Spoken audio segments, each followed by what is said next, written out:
ગુજરાતમાં કોરોનાના કેસમાં સતત વધારો થઈ રહ્યો છે। રાજ્યમાં કોરોનાના એક્ટિવ કેસનો આંકડો 190 ને પાર પહોંચી ગયો છે।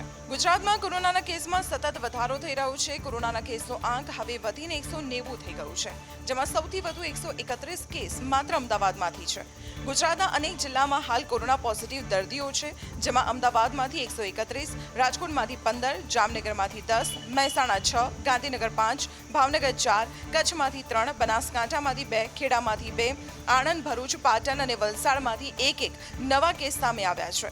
ગુજરાતમાં 19 મેના કોવિડ પોઝિટિવનો આંક 7 હતો। આમ 10 દિવસમાં કોવિડ પોઝિટિવનો આંક 183 જેટલો વધી ગયો છે। કોવિડ પોઝિટિવ દર્દીમાં કયો વેરિયન્ટ છે તેની ચકાસણી ચાલી રહી છે। કોરોના કેસ વધતા તંત્ર દ્વારા હોસ્પિટલમાં તમામ તૈયારીઓ કરવામાં આવી છે। ખાસ કરીને નાના બાળકો અને વૃદ્ધોને સાવચેત રહેવાની અપીલ પણ કરવામાં આવી છે। અમદાવાદના બાપુનગરમાં મેગા ડિમોલેશન હાથ ધરવામાં આવ્યું। અંદાજિત 400થી વધુ કાચા પાકા મકાનો તોડી પાડવામાં આવ્યા। અમદાવાદ શહેરના બાપુનગર વિસ્તારમાં આવેલા અકબરનગરમાં આજે મેગા ડિમોલેશનની કામગીરી હાથ ધરવામાં આવી હતી। અજીત મિલ 4 રસ્તા પાસે આવેલી એસીપી ઓફિસના પાછળના વિસ્તારમાં આવેલા આ વસાહતમાં અંદાજિત 400થી વધુ છાપરા અને નાના મોટા કાચા પાકા મકાનો હતા, જેને તોડી પાડવામાં આવ્યા।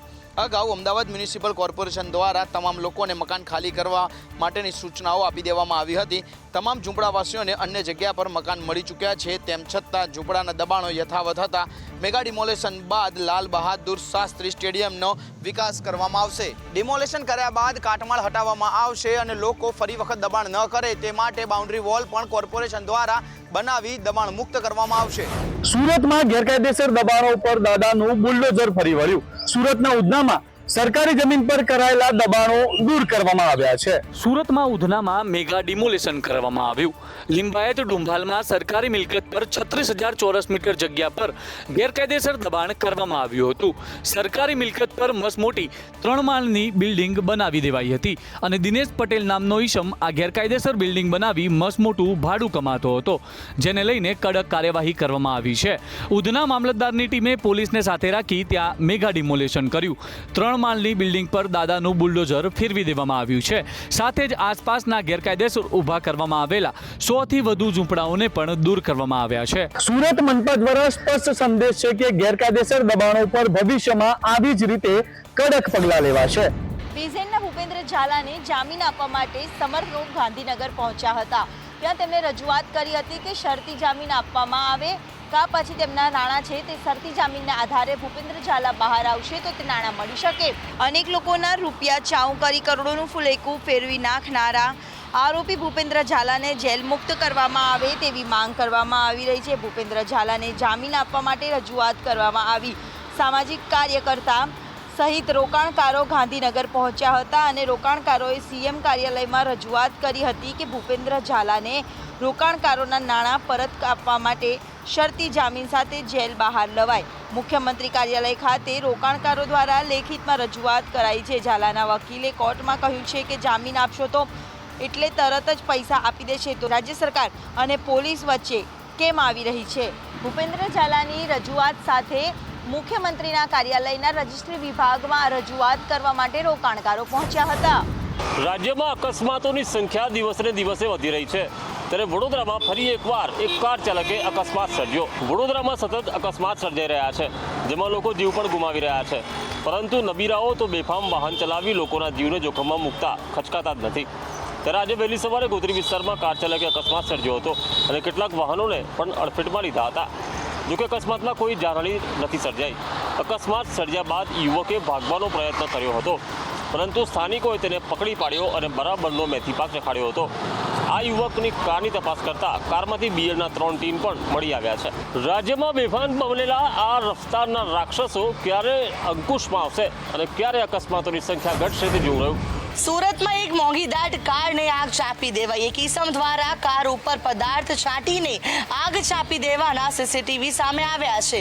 સુરતના વેસુ વિસ્તારમાંથી એક ઘટના સામે આવી છે। મર્સિડીઝ ગાડીને આગ લગાવ્યા હોવાના સીસીટીવી ફૂટેજ સામે આવ્યા છે। સીસીટીવીમાં દેખાઈ રહ્યું છે કે સુરતના વેસુ વિસ્તારમાં આવેલ ગેલ કોલોની નીલકંઠ નિવાસમાં એક મોંઘીદાટ મર્સિડીઝ કાર પાર્ક કરેલી છે, જ્યાં એક અજાણ્યો શખ્સ આવે છે। પહેલા તો તે કાર પર પ્રવાહી પદાર્થ નાખે છે અને બાદમાં કારને દિવાસળી ચાપી આરોપીને સરકતી ત્યાંથી ફરાર થઈ જાય છે. ભડભડ સળગતી આ કારના સીસીટીવી કેદ થયા છે. હાલ તો સમગ્ર મામલે કાર માલિકે વેસુ પોલીસ મથકે અરજી આપી છે અને કાયદેસરની કાર્યવાહી કરવા માટે માંગ કરી છે. હાલ તો સમગ્ર મામલે પોલીસે સીસીટીવીના આધારે આરોપીને પકડવા માટેની તાજવીજ શરૂ કરી છે. સુરતમાં મનપાના ડમ્પરે એક બાળકનો ભોગ લીધો. મનપાના ડમ્પરે 3 લોકોને ટક્કર મારતા 13 વર્ષીય બાળકનું ઘટના સ્થળે જ મોત નીપજી ગયું. સુરત શહેરના ઉડનામાં મનપાના ડમ્પર ચાલકે એક જ પરિવારના 3 સભ્યોને અડફેટે લેતા બાળકનું મોત થયું છે. ઉડનાના હરિનગર ખાતે 13 વર્ષનો બાળક બહેન સાથે સોડા પીવા ગયો હતો.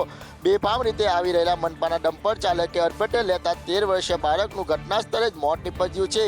બંને બહેનોને ગંભીર ઈજાઓ પહોંચતા સારવાર અર્થે હોસ્પિટલ ખસેડાઈ છે. સ્થાનિક લોકોએ ઘટના સ્થળે દોડી આવી ડમ્પર ચાલકને પકડીને પોલીસને સોંપ્યો હતો.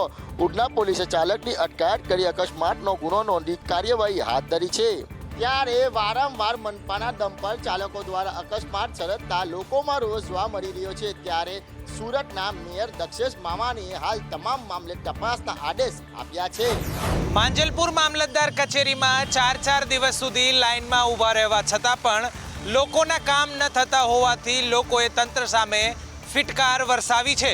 વડોદરાની માંજલપુર મામલતદાર કચેરી ખાતે અરજદારોને હાલાકી ભોગવવાનો વારો આવ્યો છે. Ration card, Aadhaar card, KYC, non criminal certificate માટે વહેલી સવારથી જ અહીંયા લોકોની લાંબી કતારો લાગી જાય છે. હજારો અરજદારો વચ્ચે ફક્ત 5 જ ઓપરેટર હોવાથી ભારે મુશ્કેલી વેઠવી પડી રહી છે. સવારે 6 વાગ્યાથી લોકો કતારોમાં ઊભા રહેવા પણ મજબૂર બન્યા છે. એક જ રૂમમાં 150 થી 200 લોકોને ઊભા રહેવા માટેની ફરજ પાડવામાં આવી રહી છે, જેના કારણે અરજદારોમાં રોષ ભભૂકી ઉઠ્યો છે. વડોદરાની માંજલપુર મામલતદાર કચેરીની અંદર ભર તડકામાં અરજદારો ધરમના ધક્કા ખાઈ રહ્યા છે. રાશન કાર્ડ અને આધાર કાર્ડની કામગીરી માટે માત્ર 5 જ ઓપરેટર હોવાથી હજારો લોકો હેરાન થઈ રહ્યા છે.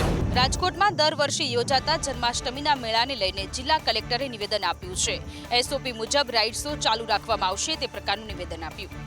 રાજકોટમાં યોજાતા જન્માષ્ટમીના પ્રખ્યાત લોકમેળાને લઈ જિલ્લા કલેક્ટરે નિવેદન આપ્યું છે. તેમણે જણાવ્યું છે કે સરકારની એસઓપી મુજબ જ રાઇડ્સ સંચાલકોને મંજૂરી આપવામાં આવશે. સરકારના નિયમોનું ચુસ્તપણે પાલન કરાવવામાં આવશે. જ્યારે રાઇડ્સ સંચાલકોની જે પણ માંગણી હશે તે પણ સરકારમાં મૂકવામાં આવશે. ગત વર્ષે લોકમેળામાં એક પણ રાઇડ્સ ચાલુ ન હતી. જો કે આ વખતે રાઇડ્સના ફિઝિકલ ફિટનેસ સહિતના નિયમોને લઈને લોકમેળામાં રાઇડ્સ ચાલુ થશે કે કેમ તે મોટો સવાલ છે. પણ આ સાથે લોકમેળાનું સ્થળ પણ બદલવામાં આવે તેવી પણ અત્યારે પ્રબળ શક્યતાઓ વર્તાઈ રહી છે. ત્યારે હવે જન્માષ્ટમીના મેળાનું આયોજન રાજકોટના રેસકોર્સ મેદાન ખાતે જ કરવામાં આવશે કે પછી અન્ય કોઈ જગ્યાએ કરવામાં આવશે તેને લઈને પણ સવાલ થઈ રહ્યો છે. કડી શહેર સહિત ગ્રામ્ય વિસ્તારમાં મોડી રાત્રે મેઘરાજાએ જોરદાર બેટિંગ કરી છે. અંડરપાસમાં પાણી ભરાઈ જતા વાહન ચાલકોને ભારે હાલાકી વેઠવાનો વારો આવ્યો છે. કડીમાં બુધવારે મોડી રાત્રે વાતાવરણમાં અચાનક પલટો આવ્યો. પવન અને વીજળીના કડાકા ભડાકા સાથે વરસાદની એન્ટ્રી થઈ હતી. આ વરસાદથી પંથકમાં ઠંડક પ્રસરી ગઈ હતી. વરસાદના કારણે કડીના કરણનગર રોડ પર ઢીચણસમાં પાણી ભરાઈ ગયા હતા. આ રોડ પર દર ચોમાસે પાણી ભરાવાની સમસ્યા સર્જાઈ છે. નગરના અન્ય નીચાણવાળા વિસ્તારોમાં પણ પાણી ભરાયા હતા. કડી સુજાતપુરા રોડ પર આવેલા અંડરપાસમાં પાણી ભરાઈ જતા ત્યાંથી લોકોની અવરજવર અટકી ગઈ હતી. અંડરપાસમાં પણ પાણી ભરાઈ જતા પોલીસ અને નગરપાલિકાએ રાત્રે વાહન વ્યવહાર બંધ કરી દીધો હતો. આ ઘટના નગરપાલિકાની કામગીરી સામે પ્રશ્નો ઊભા કરે છે. સ્થાનિકોનું કહેવું છે કે જ્યારે વરસાદ આવે છે ત્યારે આ પ્રકારે કડી અને આસપાસના વિસ્તારોમાં પાણી ભરાઈ જાય છે, જેનું નિરાકરણ કાયમ માટે આવે તે જરૂરી છે. અમદાવાદમાં સામાન્ય વરસાદમાં કેટલાક વિસ્તાર પાણીમાં ગરકાવ થઈ ગયા. નજીવા વરસાદમાં ગોપાલ ચોકમાં જળબંબાકારની સ્થિતિ જોવા મળી. અમદાવાદમાં મોડી રાત્રે 1 ઇંચ કરતાં વધુ વરસાદ નોંધાયો, જેના કારણે અનેક વિસ્તારોમાં પાણી ભરાઈ ગયા. અમદાવાદના પૂર્વ વિસ્તાર બાપુનગર, નરોડા, નિકોલમાં પાણી ભરાયા છે. તો અમદુપુરા વોરાના રોઝા પાસે ઘૂંટણસમાં પાણી ભરાતા સ્થાનિકો હેરાન થઈ ગયા છે. નજીવા વરસાદે તંત્રની કામગીરીની પોલ ખુલી ગઈ છે. પ્રી મોન્સૂનના વરસાદમાં જ નિકોલનો ગોપાલ ચોક આખે આખો પાણીમાં ગરકાવ થઈ ગયો. ગોપાલ ચોકમાં ઘૂંટણસમાં પાણી ભરાઈ ગયા, જેનાથી લોકોને ઘરની બહાર નીકળવું પણ મુશ્કેલ બન્યું છે. તંત્રની પોલ ખુલી જતા સ્થાનિકોએ કોર્પોરેશન અને કોર્પોરેટર સામે ગુસ્સો ઠાલવ્યો છે. સ્થાનિકોનું કહેવું છે કે દર વર્ષે આ સમસ્યા સર્જાય છે. કોર્પોરેશન કરોડો રૂપિયા બગાડે છે, તેમ છતાં સ્થિતિ એની એ જ છે. ત્યારે જલ્દીથી આ સમસ્યાનું નિરાકરણ આવે તે જરૂરી છે.